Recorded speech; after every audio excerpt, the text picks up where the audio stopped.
What's up, everybody? Rob here. So as most of you already know, I work in a grocery store, and this time of year is going to be absolute chaos between now and probably a little after New Year's. So until that point, I am going to be putting out a bunch of these shorter videos. I have a couple scripted ones planned. The next one's going to be biblical. But until then, I'm just going to be putting out these just for the sake of content, and also I have nothing really better to do with the little bit of free time that I have. Any case, this is a sort of a response, but also was inspired by a question that I got a little while ago from, it's going to be rambling and incoherent. I don't have a script. This is just completely off the top of my head, so stream of consciousness going. This was a response to, or inspired by, a comment I got on one of my videos recently. Now, this was about the end of pike and shot formations and the transition from pike and shot to linear warfare. Basically, you got guys with muskets and bayonets, and their how they fare in warfare compared to guys with pikes and muskets as separate units. And the question was, wouldn't lancers be extremely effective against, I'm paraphrasing the question here, but wouldn't lancers be extremely effective against guys with muskets and bayonets, because a lance can outrange a bayonet? And actually, yes, that is absolutely true. That's actually kind of the point of lancer, is that they have this extra range, and they can hit the the infantry line at a further distance than the infantry line can hit them. That's actually, yes, the point, and that is a very good point. However, you have to understand that this is a musket, and a lance can outrange a bayonet, but a musket can outrange a lance. So any type of direct cavalry charge is just going to get absolutely shredded by concentrated volley fire, which is why you don't charge cavalry of any kind really directly into a line of infantry like that. You would maneuver them around. You try to hit vulnerable areas. Maybe you could, like an enemy that's about to break, like they're starting to flag, and if you're playing a Total War game, you can see like the flashing on the unit flag. That's when you hit them with the cavalry. Well, anyway, this got me thinking about the importance of combined arms. Now, combined arms, this is again something that most of you probably all know, but I'm just gonna be talking about it anyway.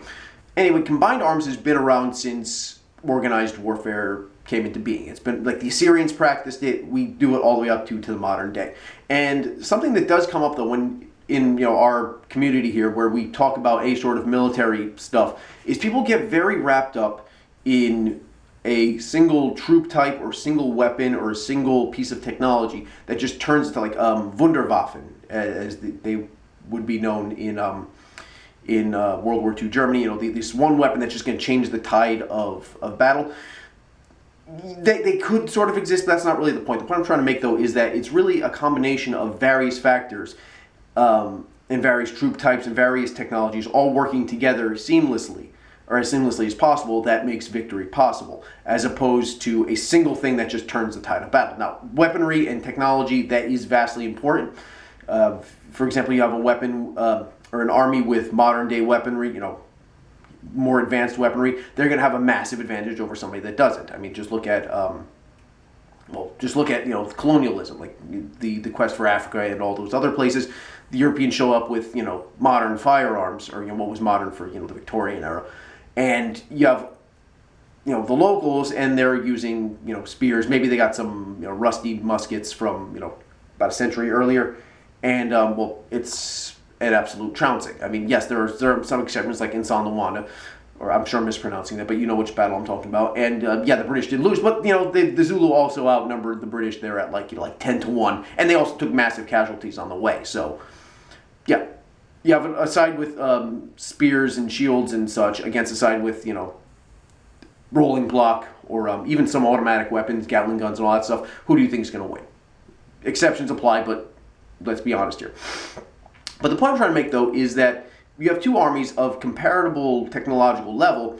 Really, it's being the key to victory is being able to seamlessly use all these factors and all these troop types together in a way that is most advantageous. The key is to use the strengths to their maximum possible degree while limiting the weaknesses as much as possible.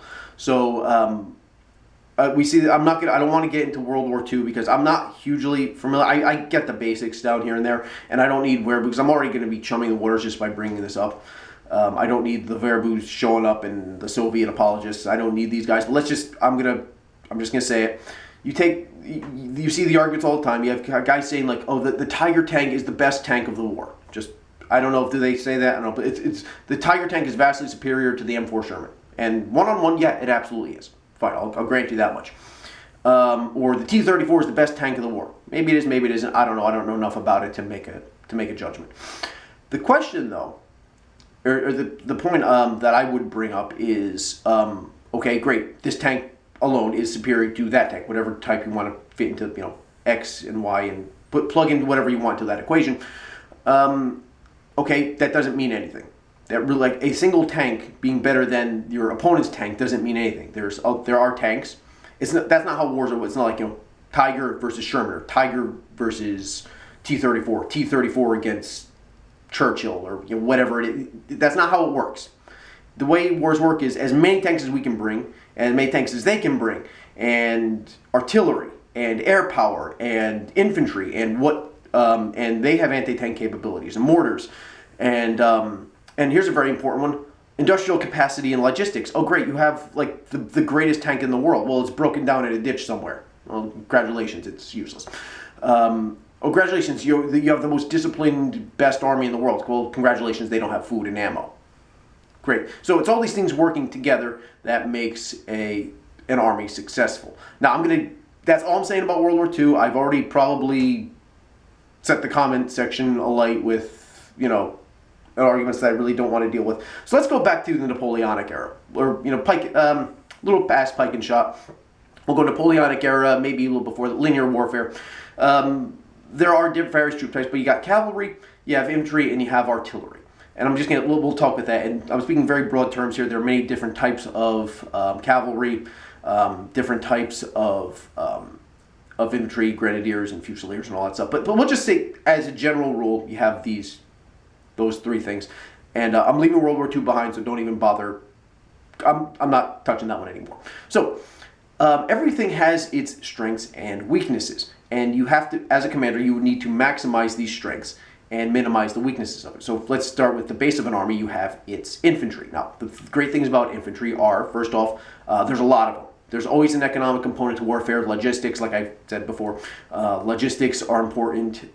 Being able to pay for your soldiers, and also being able to raise and equip them, and you have to do so oftentimes very quickly. Say a war just breaks out and you have a relatively small army. Okay, we need troops now. It's relatively easy to train a guy to use a musket. Here's a uniform. Here's here's your food. Hardtack rations, whatever it is. Okay, get out to the front. And cavalry takes a long time to train up and get them out there. And artillery, you need to learn trigonometry. I'll get to artillery in a second. But on a battlefield, though, infantry is going to dominate because they're cheaper. You don't have to pay them as much. Cavalry is expensive.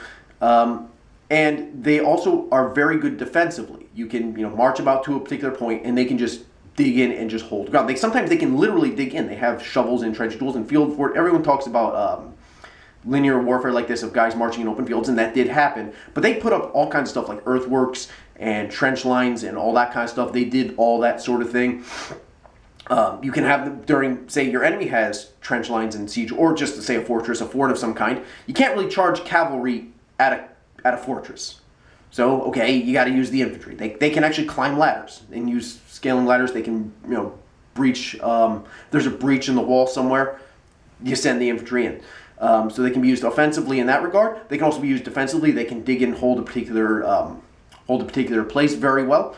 You need a hilltop fortified or secured because you can wheel artillery up there, and it's a good strategic place. Okay, we got to secure it. You send the infantry up there. The infantry takes care of it. So that's infantry's main strengths. Their weaknesses is they don't hit very hard and they don't move very fast. You need to maintain that formation. You need to have the shoulder-to-shoulder formation when you're advancing, which means you can't really run. You can charge, and some did. The Swedes did this. Gapha, I think it's called. I can't pronounce foreign words. You guys know this. But just running at an enemy, charging at them, it works in very limited scenarios, and you can lose momentum very quickly with that.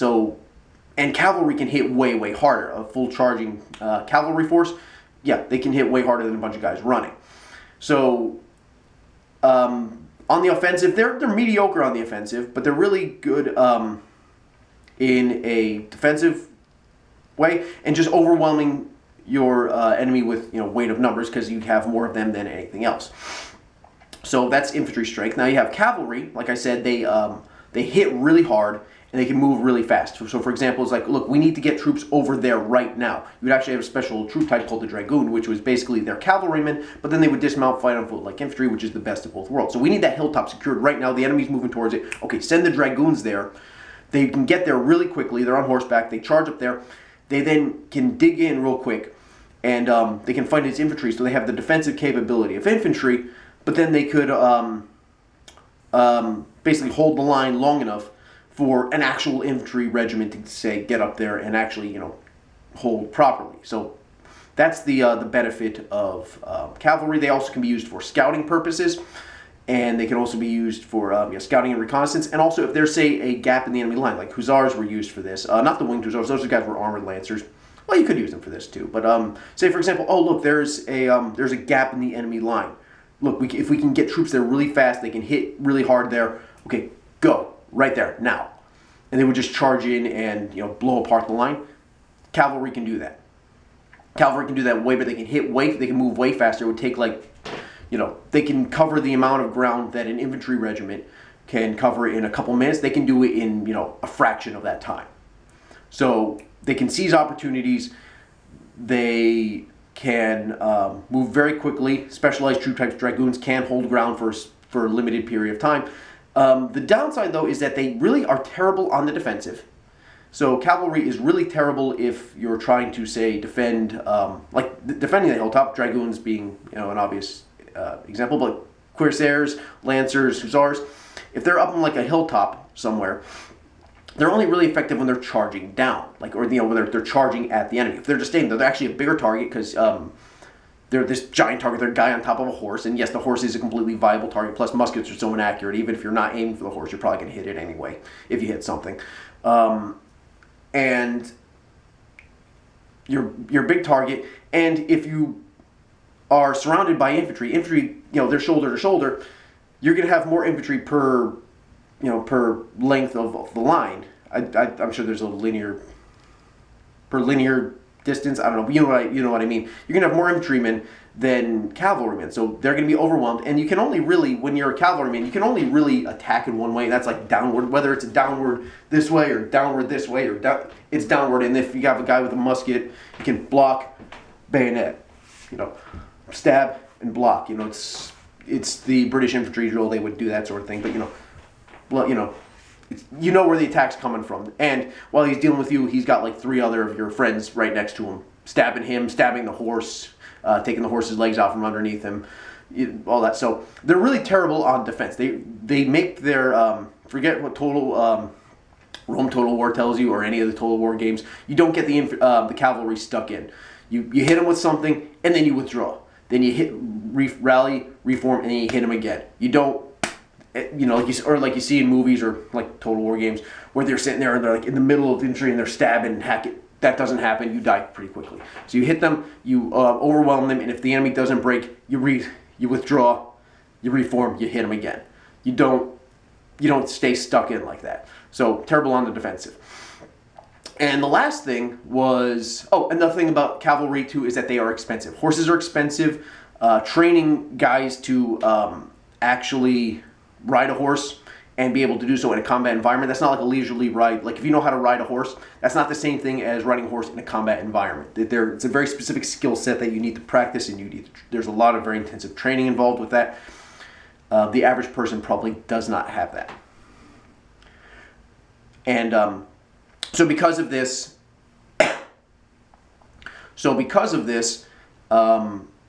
cavalry are oftentimes very small, one of the smallest proportions of an army. Sometimes like 10%, sometimes even less, sometimes more. It depends on the army and the circumstances, but they would make up a very, very tiny fraction of the amount of troops, because for every 1 cavalryman you can get like 5-10 infantrymen. So I'll get infantry and just overwhelm them with firepower. Yeah, I lose a little bit off the mobility, but that is what it is.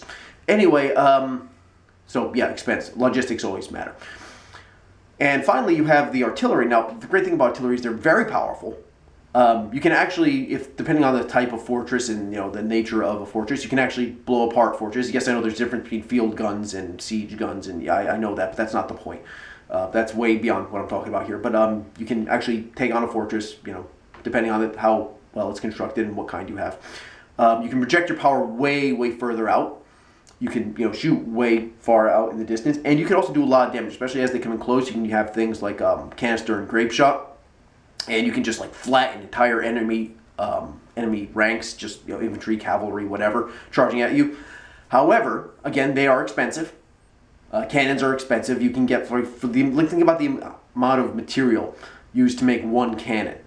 Okay, now you take that one cannon. How many muskets can you make out of that? Like hundreds, a dozen, couple hundred. I don't know. It depends on the cannon and all that. But that's a lot of resources. And to be able to use a cannon, it's not simple as, okay, point this thing in the general direction and fire like a musket is. You actually need to know trigonometry. You need to be smart enough to do this in your head. Like you have to know ballistics. Do all these calculations in your head while you're being shot at.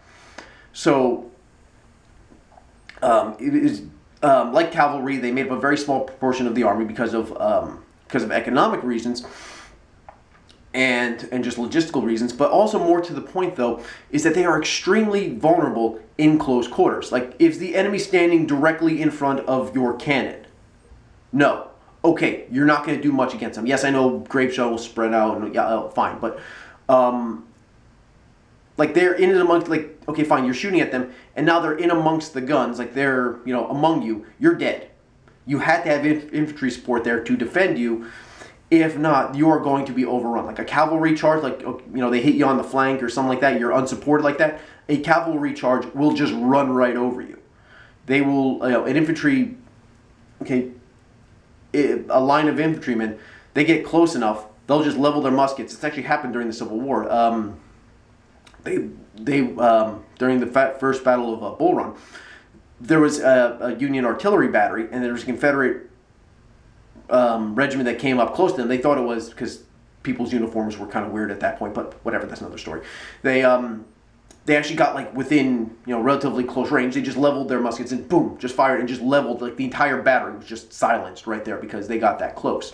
Bit of a misidentification there, so that added to the confusion, but that's not the point. The point I'm trying to make though is that you can't just say like, okay, cavalry is just superior to infantry under all circumstances, or infantry is superior to artillery, or artillery is superior to all of them, and it really doesn't work that way. So everybody has their strengths and their weaknesses, and the point I'm trying to make here is that there is no such thing as a single greatest troop type or a single weapon or a single weapon system that is just so vastly superior that it doesn't have any weaknesses compared to others. For example, in an urban environment, just like I talked about a little, touched on siege warfare. Well, in an urban environment, infantry is king. In the modern day, I mean, like tanks can only do so much in an urban environment. We see this in right now, War on Terror that we've is it over? I don't know. Whatever. Okay, you need infantry. You guys, going door to door. Well, there's the superiority of infantry right there in that regard. In an open field battle, yeah, tanks are pretty useful. Okay, going up a mountain, tanks could be used, certainly, not so much. Cavalry, going uphill, charging uphill, not going to work out too well for you. Densely forested areas, artillery, you can't really see what you're shooting at. So everything has to balance against one another in a certain way. And there's no single troop type. And this is a very long-winded way of saying things that you've already known, but I need to put out some sort of content. So, yeah, it's enough rambling for today. Just so you know, there's no such thing as a single superior anything, and everything needs to be used in concert with the others. And the side that was best able to coordinate their different branches, their different troop types in the most effective way was the kind that was always successful, or they were more successful than their opponents. So that is it for this video. Thank you for sticking with me this long. Rambling and incoherent, but you should be used to this by now. In any case, more videos will be coming around whenever I get around to it. Please hit the like and subscribe button. It should be right there. Help me out here. And yeah, that's it. Have a good day. Or don't have a good day. You're adults. Have any kind of day you want. See you later.